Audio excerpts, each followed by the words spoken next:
జమ్మలమడుగులో JSW steel plant నిర్మాణ ప్రాంతాన్ని July 2న Kadapa జిల్లా వైసీపీ నేతలు పరిశీలిస్తారని ఎమ్మెల్సీ రామసుబ్బారెడ్డి చెప్పారు.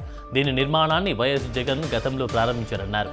హామీ ఇచ్చి 2 ఏళ్లు పూర్తయ్యాక చంద్రబాబు ప్రారంభోత్సవానికి రావడమేంటని ఎద్దేవా చేశారు.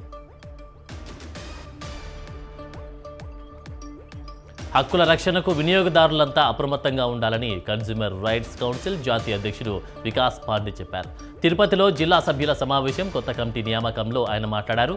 హక్కులపై అవగాహన పెంచుకొని చట్టపరంగా పోరాడాలి అని పాండే సూచించారు.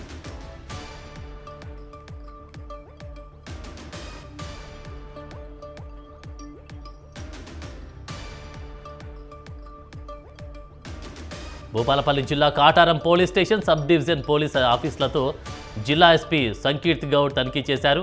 పోలీస్ వ్యవస్థ పనితీరు, ప్రజలకు అందే సేవలను తెలుసుకునేందుకు తనిఖీలు చేపట్టినట్టు తెలిపారు.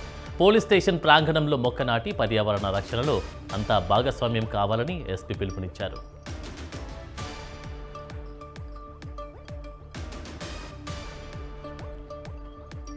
చిత్తూరు జిల్లా జిఎంపురం ప్రభుత్వ స్కూల్ విద్యార్థులను వింత పురుగు కుట్టడంతో 14 మందికి దద్దుర్లు వచ్చినట్లు స్థానికులు చెప్పారు. విద్యాశాఖ ఎస్ఎన్ఎంలు వెంటనే స్పందించి పుత్తూరు ప్రభుత్వ ఆసుపత్రికి వారిని తరలించారు. వైద్యులు విద్యార్థులకు చికిత్స అందించారు.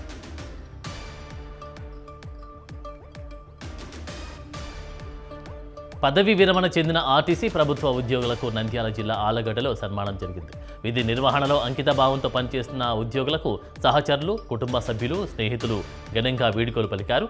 వారి సేవలను అధికారులు, ఉద్యోగ సంఘాల ప్రతినిధులు, సహచరులు కొనియాడారు.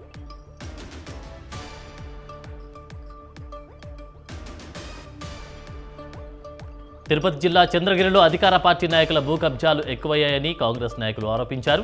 సిబిఐతో విచారణ చేయించి కబ్జాదారులపై చర్యలు తీసుకోవాలని డిమాండ్ చేశారు. ప్రజల బెదిరించు భూములు లాక్కుంటున్నారని మండిపడ్డారు.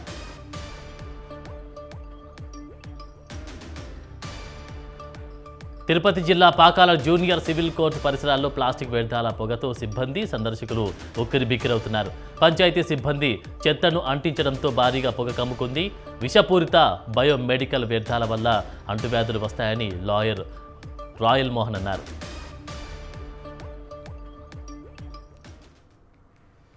ఎస్ఐఆర్ ప్రక్రియపై చిలకలూరిపేట టీడీపీ బిఎల్ఏలతో ఎంపీ కృష్ణదేవరాయలు, ఎమ్మెల్యే పుల్లారావు సమావేశమయ్యారు. ఎస్ఐఆర్ ప్రక్రియ పూర్తి చేయడంపై బిఎల్ఏలు శ్రద్ధగా పనిచేయాలని సూచించారు. ఎస్ఐఆర్కు మరో 15 రోజులు ఉన్నందున బిఎల్ఏలు అప్రమత్తంగా ఉండాలని చెప్పారు.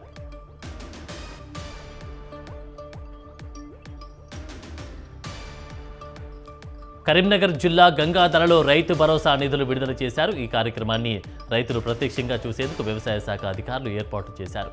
నిధుల విడుదలపై అన్నదాతలు హర్షం వ్యక్తం చేశారు. రైతులకు ఆర్థిక భరోసా కల్పించడం ప్రభుత్వ లక్ష్యమన్నారు ఏడీఓ ప్రియదర్శిని.